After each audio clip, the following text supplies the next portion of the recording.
Hello my dear children, I welcome you all in my class Learn English with भावना मिश्रा पांडे। आज हम करने वाले हैं फ्लैमिंगो बुक का चैप्टर लॉस्ट स्प्रिंग के additional long answer type questions. So करते हैं start. Question number 1. For the children it is wrapped in wonder, for the elders it is a means of survival. What kind of life do the rag pickers of Seemapuri lead? तो बच्चों के लिए ये जो चीज़ थी वो किसी वंडर से कम नहीं था, ओके। एंड बड़ों के लिए ये क्या था? एक मीन्स ऑफ सर्वाइवल यानी कि जीने का साधन। किसकी बात कही गई है यहाँ पे? गार्बेज की। तो सीमापुरी जो कि आउटस्कर्ट एरिया था दिल्ली का, वहाँ पे रैग पिकर्स की लाइफ कैसी थी? Lost spring stories of stolen childhood. ये जो लॉस्ट स्प्रिंग जो है ये एक एग्जर्प्ट है, कहाँ से लिया गया? Stories of stolen childhood written by Anees Jung. So describe the plight of poor rag pickers of Simapuri, a place on the outskirts of Delhi. तो जो ये चैप्टर है ये डिस्क्राइब करता है plight of poor rag pickers, Seemapuri के जो कचरा बीनने वाले, कचरा उठाने वाले पुअर बच्चे थे, उनकी प्लाइट को, प्लाइट मतलब स्थिति को बताता है। और ये जो सीमापुरी है ये कहाँ है? आउटस्कर्ट्स ऑफ दिल्ली, यानी कि दिल्ली से बहुत दूर, आउटर दिल्ली यू कैन से। Rag picking is the only source of livelihood for these families of rag pickers who have fled from Bangladesh in the hope of finding a better life. तो rag picking एक ये कचरा उठाना केवल एक source है, साधन है लाइवलीहुड का यानी जीने का, उन फैमिलीज के लिए जो कि कचरा उठाती थी एंड जो कि भाग के, फ्लेड मतलब भाग के कहाँ से आई हैं? बांग्लादेश से। इन होप, किस आशा में? फाइंडिंग अ बेटर लाइफ, क्योंकि वहाँ पे उनका सब कुछ, जो भी उनके ग्रीन फील्ड्स थे, उनके एनिमल्स थे, वो सब कुछ स्टॉर्म में बह गए थे, इसलिए वो एक बेटर लाइफ की तलाश में, एक अच्छी लाइफ की तलाश में बांग्लादेश से इंडिया आ गए थे। और इंडिया में कहाँ पे? सीमापुरी, जो कि आउटस्कर्ट्स ऑफ दिल्ली था। So for small children like Sahib, Sahib जैसे छोटे बच्चों एंड उसके फ्रेंड्स के लिए रैग पिकिंग क्या था? Is also wrapped in wonder because sometimes they get unexpected things while rag picking. तो इनके लिए एक वंडर के समान था, मतलब आश्चर्यजनक कोई चीज़, उनको कैसे बोनांजा, यू कैन से गिफ्ट टाइप कुछ, क्योंकि कभी कभी कुछ ऐसा अनएक्सपेक्टेड, उनको आशा नहीं होती थी कि अब क्या मिलेगा कचरा बीनते बीनते, तो उनके लिए ऐसा था। Sometimes they are lucky to get some gold, और कभी कभी उनको क्या, वो बहुत ज़्यादा लकी हुआ करते थे। क्यों? क्योंकि गोल्ड, गोल्ड का यहाँ मतलब है कुछ ऐसे ऑब्जेक्ट जिनको वो can be traded for money, यानी कि जिनको वो बेच के, व्यापार में दे के उनसे मनी अर्न कर सकते थे। And it is a wonderful feeling for these small children who live in abject poverty. Abject का मतलब होता है बहुत ज़्यादा पॉवर्टी में, एक्सट्रीम पॉवर्टी यू कैन से। तो इन बच्चों की फीलिंग बहुत ही वंडरफुल फील करते थे जब वो ऐसा कुछ उनको मिल जाता था गार्बेज में। Next question, question number 2, garbage to them is gold, how do rag pickers of Seemapuri survive. तो गार्बेज उनके लिए क्या था? गोल्ड की तरह था। तो ये रैग पिकर्स जो थे, कचरा उठाने वाले थे, ये सीमापुरी में कैसे सरवाइव करते थे, जिंदा कैसे रहते थे? Seemapuri is a slum of the outskirts of Delhi, mostly populated by illegal migrants from Bangladesh. और यहाँ पे सीमापुरी एरिया में जितने भी पीपल थे वो सब माइग्रेट होकर के आए थे, कहाँ से? बांग्लादेश से। उनसे ही वो सीमापुरी एरिया जो था वो भरा पड़ा था। Whose families came here during 1971, and 1971 का जो वॉर था उस टाइम वो यहाँ पे आ गई थी families. Now they number about 10,000 persons whose main profession is rag picking. और अब इनका नंबर कहाँ तक पहुँच गया है? 10,000 तक, और मेन प्रोफेशन उनका rag picking. They live here without identity, यहाँ पे वो रहते हैं विदाउट एनी आइडेंटिटी, उनके पास अपनी कोई आइडेंटिटी नहीं है, केवल एक ही है, वो क्या? Rag picking. And have no basic amenities, और उनके पास कोई सुविधाएं भी नहीं है, बेसिक से बेसिक सुविधाएं भी नहीं है, but still they are happy, फिर भी वो हैप्पी हैं बिकॉज दे गेट राशंस, उनके उनको राशन मिल जाता है, which means food more important than an identity, उनकी कोई आइडेंटिटी नहीं है, फिर भी वो हैप्पी हैं क्योंकि उनको पेट भरने के लिए राशन मिलता है इसलिए। Next, rag picking is their only means of survival. जो रैग पिकिंग है, कचरा उठाना, केवल वो ही उनके जिंदा रहने का साधन है। They are able to find some saleable items thrown in rubbish dumps which can be traded for cash. अब रैग पिकिंग उनका मीन्स ऑफ सर्वाइवल है क्योंकि उनको उस डंप्स में से, उस रबिश डंप्स में से, यानी कि उस कूड़े कचरे के ढेर में से कुछ ऐसे आइटम्स मिल जाते हैं जिनको वो सेल कर सकते हैं। सेलेबल आइटम्स मीन्स उनको सेल करके क्या करते हैं, मनी, कैश मिल जाता है उनको। Sometimes they discover even crunchy notes in the rubbish, और कभी कभी उनको क्रंची नोट्स भी रबिश में मिल जाते हैं, यानी कि कोई नोट्स मिल जाते हैं रुपए जैसे। According to the author it is their daily bread. और ऑथर्स जो हैं हमारी अनीस जंग, वो कहती हैं it is that daily bread. अब इसी से वो अपनी डेली रोज़ की रोज़ी रोटी कमाते हैं। A roof over their heads even if it is a leaking roof. वो कहती हैं एटलीस्ट उनके ऊपर एक छत तो है, मीन्स एक सहारा तो है, चाहे वो लीकिंग ही क्यों ना हो, चाहे वो लीक होती हुई क्यों ना हो, means something is better than nothing. Thus it is equivalent to gold for them। और ये कुछ होना भी उनके लिए किसके बराबर है, गोल्ड के बराबर। नेक्स्ट क्वेश्चन देख लेते हैं, question number 3। Describe the difficulties the bangle makers of Firozabad have to face in their lives. वो कौन सी कठिनाइयां हैं जिनको बेंगल मेकर्स जो है फिरोजाबाद के वो फेस करते हैं, डेली उनको फेस करनी पड़ती है। The Bengal makers of Firozabad are exposed to multiple health hazards while working। बहुत सारे health related issues उनको daily सहन करने पड़ते हैं। हेल्थ हैजर्ड्स मीन्स उनकी हेल्थ से, उनके स्वास्थ्य से संबंधित बहुत सारे खतरों से होके वो बेचारे गुजरते हैं। Many of them are children who work near hot furnaces during day light. बहुत सारे उनमें से बच्चे भी हैं जो कि फर्नेसेस यानी कि गर्म भट्टियों के आगे बैठ के, जिनमें बहुत ज़्यादा हाई टेम्परेचर होता है, वहाँ पे डे लाइट में बैठ के वो क्या करते हैं, वहाँ पे वर्क करते हैं। ऑफर losing their eyesight before adulthood and अपनी एडल्ट एज में आने से पहले ही वो अपनी आईसाइट खो चुके होते हैं due to these hot furnaces. Years of mind-numbing toil have killed an initiative, willpower and the ability to even think of taking up another profession। तो years of mind numbing का मतलब होता है so extreme और intense to prevent normal thought। यानी कि इतना कठिन काम करते करते उनकी जो सोचने समझने की शक्ति थी बेचारों की, वो भी क्या खत्म हो चुकी थी। कोई इनिशिएटिव नहीं लेना चाहता था, ना ही उनमें कोई विल पावर, कोई इच्छा शक्ति थी, और ना एबिलिटी कि वो दूसरे प्रोफेशन के बारे में सोच सकी। जो ट्रेडिशनली जो चलता आ रहा है बेंगल मेकिंग का, उससे परे, उससे बियॉन्ड उनकी सोच जाती ही नहीं थी।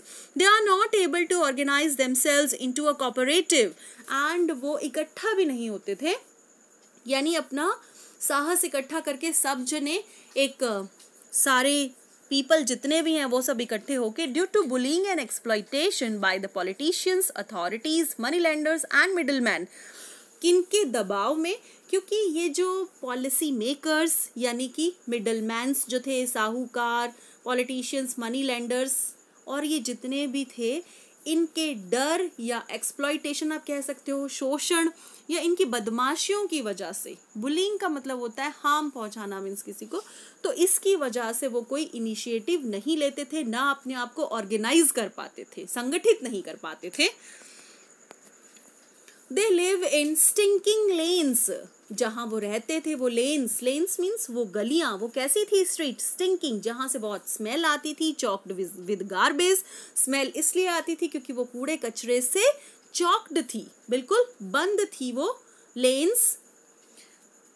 Having homes with crumbling walls. Homes भी उनके ऐसे थे जो कि जहाँ पे वॉल्स थी, क्रम्बलिंग मीन्स टूटती हुई, दरारों से भरी हुई वॉल्स। वोबली डोर्स, वोबली का मीन्स होता है हिलते हुए डोर्स। नो विंडोज, जहाँ पे विंडोज नहीं थी। Over crowded with families of humans. और बहुत ज़्यादा भरी हुई, मीन्स एक छोटे छोटे कंजेस्टेड जगह पे बहुत बहुत सारे पीपल, बहुत सारे members, and animal, humans and animals, humans तो रहते ही थे, साथ में एनिमल्स को existing in a primeval state. Primeval state का मतलब होता है आदिम जमाने जैसे, मतलब उस टाइम ह्यूमंस और एनिमल्स साथ में रहते थे, तो वही अर्लियर टाइम में हिस्ट्री में जैसे सब रहते थे वैसे ही, क्योंकि स्पेस की कमी थी, जगह की कमी थी। They have not even enjoyed even one full meal in their entire lifetime, और उन्होंने कभी भर पेट भोजन भी नहीं लिया होगा अपनी entire life, means अपनी whole life में, पूरी life में, because of their poverty, इतने ज़्यादा पुअर थे कि उनको भर पेट कभी भोजन भी नहीं मिलता था। These are some difficulties which these people have faced, तो ये सारी difficulties थी जो वहाँ के people face करते थे। Question number 4. How is Mukesh's attitude towards his situation different from that of Sahib, and why? Very very important question students, and very nice too, interesting too. Mukesh belongs to, अब question का means ये है कि मुकेश का attitude अपनी situation के लिए साहिब से डिफरेंट कैसे था। दोनों की जो बिहेवियर है, एटीट्यूड है, कंप्लीटली डिफर है एक दूसरे से। Mukesh belongs to a bangle making family, Mukesh जो है वो बेंगल मेकिंग फैमिली से बिलोंग करता है, but he is not content with his profession, लेकिन फिर भी वो अपने प्रोफेशन से, कॉन्टेंट मीन्स सेटिस्फाइड, वो सेटिस्फाई नहीं है अपने उस प्रोफेशन से। He dares to dream of becoming a car mechanic, और वो उसने एटलीस्ट हिम्मत तो करी एक ड्रीम देखने की कि मेरे को एक कार मैकेनिक बनना है। He has strong will power, और उसकी जो इच्छा शक्ति है वो भी बहुत ज़्यादा स्ट्रॉन्ग है। And wants to achieve what he dreams, और वो चाहता भी है कि जो उसका सपना है उसको वो अचीव कर सके, unlike other people in his family, जबकि उसकी फैमिली के अदर पीपल ऐसे नहीं हैं। वो क्या मानते हैं, वो कर्म पे विश्वास रखते हैं, वो डेस्टिनी एंड उसी को जो चला आ रहा है पहले से उसी को अपना डेस्टिनी मान के चल रहे हैं। इन कॉन्ट्रास्ट टू दिस, बिल्कुल इसके कॉन्ट्रेरी, बिल्कुल इसके विपरीत, Sahib is a rag picker, Sahib जो है वो एक कचरा उठाने वाला बच्चा है। Who is content with his life, जो कि अपनी लाइफ से पूरा संतुष्ट है, बट बिकम्स अनहैप्पी, लेकिन वो अनहैप्पी हो जाता है when he gets a job at the tea stall, लेकिन जब उसको जॉब मिल जाती है टी स्टॉल पे वो अनहैप्पी हो जाता है, क्योंकि उसका केयरफ्री लुक कहीं खो जाता है। Even though now he earns more and on a regular basis, लेकिन अब वो पहले से बहुत अच्छा अर्न कर रहा है रेगुलर बेसिस पे, फिर भी वो अनहैप्पी है। Sahib is unhappy because he has lost his independence, उसने अपनी इंडिपेंडेंस जो थी, स्वतंत्रता जो थी पहले से, वो खो दी। Which he had as a rag picker, जो जब वो रैग पिकर था उस टाइम वो बिल्कुल इंडिपेंडेंट था, किसी पर डिपेंडेंसी नहीं थी। अब वो डिपेंडेंट है, उसको टाइमली अपना काम पूरा करके देना है, सारा कुछ करना है, जो बॉस ऑर्डर करे वो सब करना है। सो केयरफ्री लुक कहीं खो गया है। However Sahib accepts his new situation, फिर भी वो अपनी न्यू सिचुएशन को एक्सेप्ट कर लेता है। Whereas Mukesh dares to be free from tradition, लेकिन मुकेश जो है उसमें इतना साहस है, वो क्या करना चाहता है, अपने आप को फ्री करना चाहता है उन पहले से चली आ रही परंपराओं से। This is because Mukesh is more courageous and determined than Sahib. तो इसीलिए मुकेश जो है वो ज़्यादा courageous है, ज़्यादा brave है and determined है किसमें, साहिब से। Next question. Question number 5. What circumstances force Mukesh not to pursue his family business of bangle making? Instead, what did he decide to do? So, ऐसी कौन सी परिस्थितियाँ थी जिन्होंने मुकेश को फोर्स किया कि वो अपना फैमिली बिजनेस जो कि बेंगल मेकिंग का है उसको आगे ना बढ़ाए, वो नहीं उसको आगे बढ़ाना चाहता था। इसके बजाय, इंस्टेड मतलब इसके बजाय वो क्या करने का उसने डिसाइड किया था। Mukesh dares to dream of a different life and decides not to pursue his family business of bangle making. उसने कुछ डिफरेंट लाइफ के बारे में सोचा था, उसका सपना था, एंड वो अपना फैमिली बिजनेस जो था उसको कैरी ऑन नहीं करना चाहता था, जो क्या था, बेंगल मेकिंग का। He does not want to accept his life of misery in the name of destiny. वो भाग्य के नाम पर अपनी जो लाइफ थी उसमें जितनी भी मिजरीज थी, उसमें जितने भी दुख थे, वो एक्सेप्ट नहीं करना चाहता था। जबकि आपने देखा पहले वाले वीडियो में मैंने आपको बताया ग्रैंड मदर ने क्या करा, ग्रैंड मदर ने बोला कि दिस इज आवर कर्मा, ये हमारे कर्म है, हमारा डेस्टिनी है, हमारा फेट है। लेकिन वो डेस्टिनी के नाम पे इन मिजरीज को, इन दुखों को एक्सेप्ट नहीं करना चाहता था। दो he is born in poverty ridden family in the castor of bangle makers, he dreams of a better future. Castor का मतलब होता है जो कि कास्ट करते हैं, मतलब ढलाई बनाने वाले, ढालने वाले, यू कैन से। अब वो कैसी फैमिली में पैदा हुआ है, पॉवर्टी रिडन, बहुत ज़्यादा ही गरीबी वाली स्टेट वाली जो फैमिली है उसमें पैदा हुआ है। और वो क्या, फैमिली मेंबर्स क्या करते हैं, बनाते हैं, बैंगल मेकिंग करते हैं, बैंगल्स की ढलाई करते हैं। लेकिन वो जो मुकेश है वो चाहता है बेटर फ्यूचर, अच्छा future. So he wants to break free from the vicious circle of sahukars and middlemen and carve a new beginning for himself by becoming a motor mechanic. तो वो क्या चाहता है, वो तोड़ना चाहता है ये सारी शेकल्स से, बेड़ियों से अपने आप को फ्री करना चाहता है। एक विशियस सर्कल जो है, विशियस सर्कल का मतलब होता है क्रूवल, आप कह सकते हो वायलेंट सर्कल, जो कि साहूकार्स का है, मिडलमैन का है। एंड कार्व, और इच्छा करता है अपनी लाइफ में एक नई शुरुआत की, by becoming a motor mechanic. वो बनना चाहता है कि वो मोटर मैकेनिक बन जाएगा, उसके बाद वो क्या करेगा, एक नई शुरुआत करेगा अपनी फैमिली के लिए। He knows what it is like to work in glass furnaces that are neither well lit nor well ventilated. वो जानता है कि इन ग्लास फर्नेसेस में वर्क करना, ना तो वो वहाँ पे भट्टियाँ, ना तो वेल लिट, ना तो वहाँ पे प्रॉपर लाइट है, ना वहाँ पे प्रॉपर वेंटिलेशन है, मीन्स ना वहाँ पे प्रॉपर एयर है।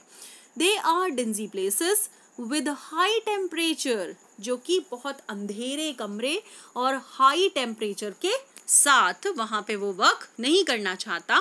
He had seen that the youngsters are weighed down by the pressure of their parents to follow the family business and have forgotten to dream of an alternative world.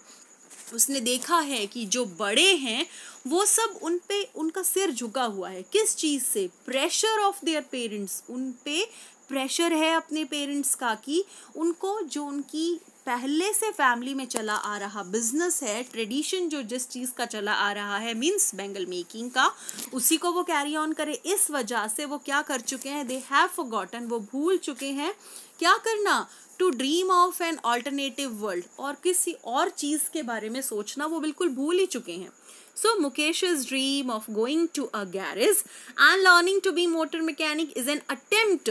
तो मुकेश का जो dream है garage तक जाने का and motor mechanic बनने का, motor mechanic का काम सीखने का, क्या है ये, एक अटेम्प्ट है, एक प्रयास है, एक एफर्ट है to break free of the mind numbing toil. यानी कि ऐसा जो कि नॉर्मल थॉट को माइंड में आने से रोक रहा है, उसको सोचा है उसने कि मैं इसको हटा के क्या करूं, एक मोटर मैकेनिक बनूं। Let's see next question. Question number 6. Give a brief account of life and activities of the people like Sahib-e-Alam settled in Seemapuri. तो आप हमको बताना है लाइफ एंड एक्टिविटीज़ के बारे में, जो पीपल वहाँ पे रह रहे हैं साहिब-ए-आलम जैसे, कहाँ पे, Seemapuri, outskirt area of Delhi. Most of the people like Sahib-e-Alam settled in Simapuri were refugees from Bangladesh who had fled their country and migrated to Delhi from Dhaka in the wake of the 1971 Indo-Pak War. तो उस time, war के time 1971 में वो जब वहाँ से भाग करके यहाँ आ गए थे इंडिया में, और इंडिया में भी कहाँ पे, सीमापुरी एरिया में। Their dwellings were structures of mud. अब उनके जो घर हैं, dwellings मतलब रहने की जगह हैं, वो कैसी हैं, वो मड से बनी हुई हैं, उन पे टिन, ऊपर टिन है, एंड टेरापोलिन। टेरापोलिन होता है एक heavy duty waterproof cloth type, you can say, with no sewage, वहाँ पे सीवेज भी नहीं है, ड्रेनेज भी नहीं है, वाटर जाए कहाँ पे, पानी के लिए पानी की निकासी बिल्कुल भी नहीं है, नालियाँ भी नहीं है, सीवेज सिस्टम भी नहीं है। तो ऐसे सिचुएशंस में वो रह रहे हैं। Picking garbage and rags help them to earn their daily bread, gave them a roof over their head and was their only means of livelihood and survival।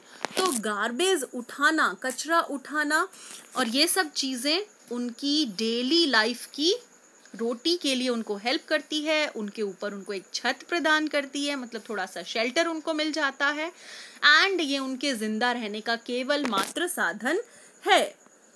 Though these squatters of Seemapuri have no identity, squatters का मतलब होता है एक तरह से encroachment आप कह सकते हो, क्योंकि वहाँ पे वो जगह उन्होंने अतिक्रमण कर रखी है, उनकी कोई आइडेंटिटी नहीं है, लेकिन उनके पास वैलिड राशन कार्ड्स हैं that enable them to buy grain, जिससे कि वो फूड खरीद सकते हैं। और वो आइडेंटिटी कार्ड भी उनको क्यों बना के दिए गए हैं, क्योंकि किन्होंने, जो पॉलिटिशियंस हैं, उन्होंने अपने वोट बैंक के लिए में भी दिए होंगे।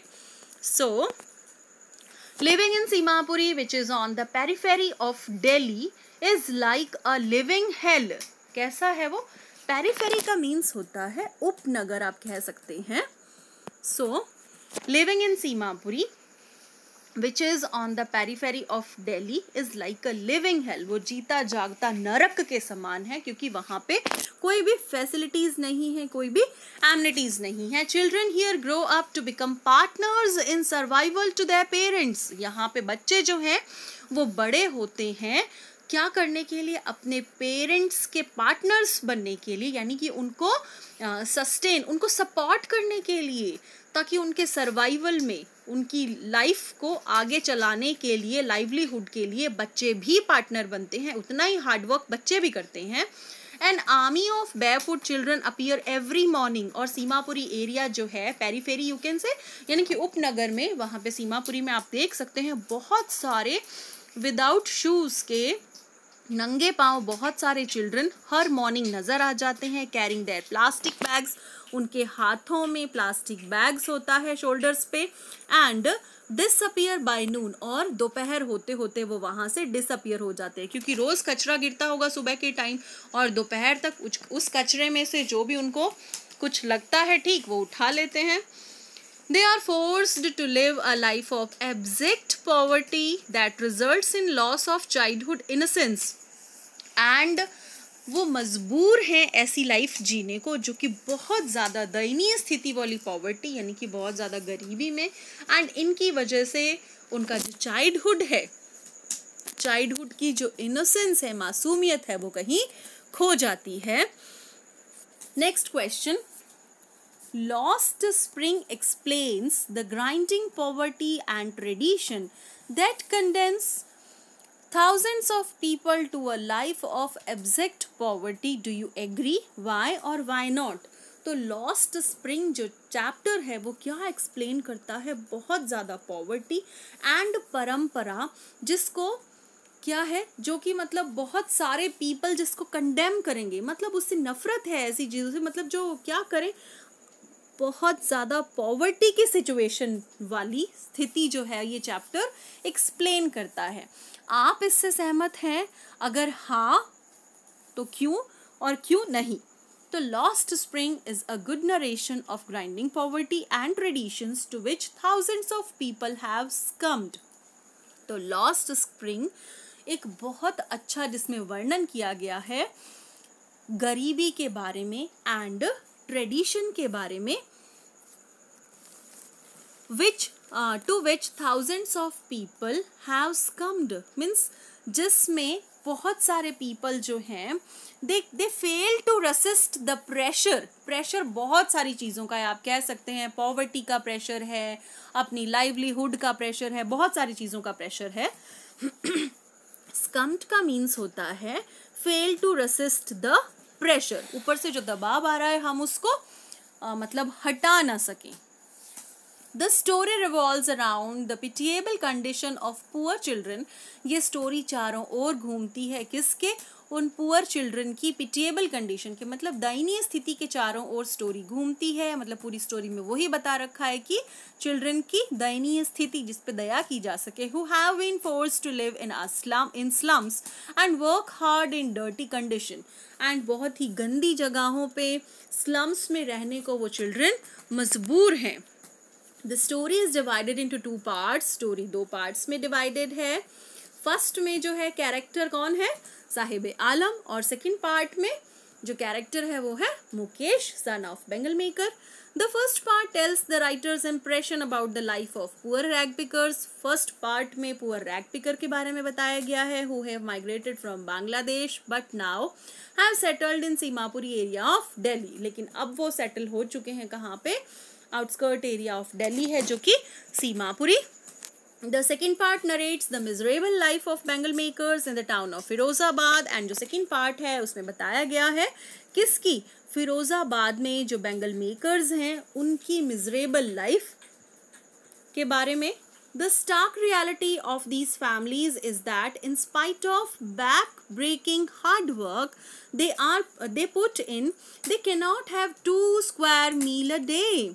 तो ये जो सेकेंड पार्ट है ये किस रियलिटी को बताता है, stark reality means you can say complete reality, किस चीज़ की, ऐसी फैमिलीज की जो कि बैक ब्रेकिंग हार्ड वर्क के बाद मीन्स बहुत ज़्यादा कठिन मेहनत के बाद भी जो टॉयल वो करते हैं, जो हार्ड वर्क वो करते हैं, उसके बाद भी वो 2 टाइम की रोटी नहीं ले सकते, 2 जून की रोटी जिसको बोलते हैं, उनको वो नसीब नहीं है। Besides they are victims of exploitation, and इन सब के बावजूद उनका एक्सप्लॉयटेशन के शिकार भी हैं, वो शोषण के शिकार भी हैं।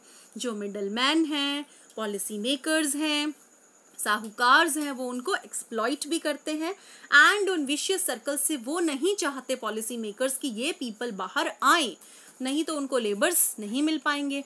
Bye those above them and also suffer the consequences of blind belief in tradition, and वो किस में बिलीव करते हैं, ब्लाइंड फेथ में, कि जो ट्रेडिशंस चली आ रही हैं हमको वही फॉलो करनी पड़ेंगी, अगर हमने वो फॉलो नहीं की तो हमको क्या करने पड़ेंगे, ऑल्सो सफर द कॉन्सिक्वेंसीज, हमको उसके बुरे रिजल्ट सफर करने पड़ेंगे, तो हमको हमारी जो ट्रेडिशंस चलती आ रही हैं उसी को फॉलो करना पड़ेगा। ये उनका ब्लाइंड बिलीफ है, ये उनका ब्लाइंड फेथ है, अंधविश्वास यू कैन से।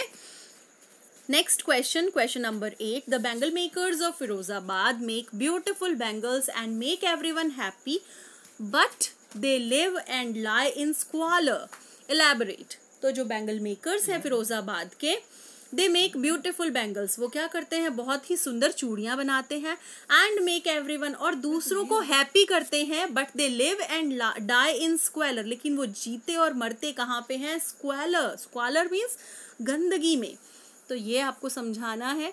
Firozabad is the hub of India's glass blowing industry, where families have spent generations making bangles to adorn married women.